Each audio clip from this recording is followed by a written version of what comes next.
Ghaghiru bagh. Dia akan bunyi macam tu tuan-puan. Okey?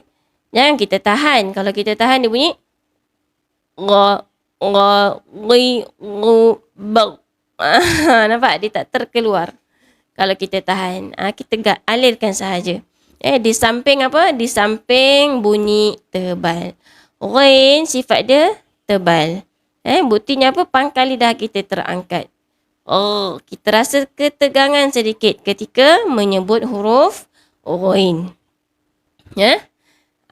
Jangan sebut biasa saja. Ghai, ghariru,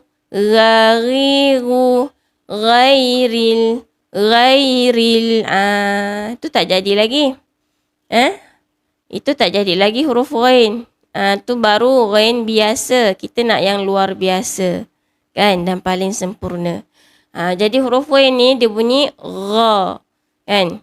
Kemudian berbaris atas pula. Kan? Berbaris atas macam mana kita nak sempurnakan dia? Dengan cara kita buka mulut sederhana sahaja. Gha.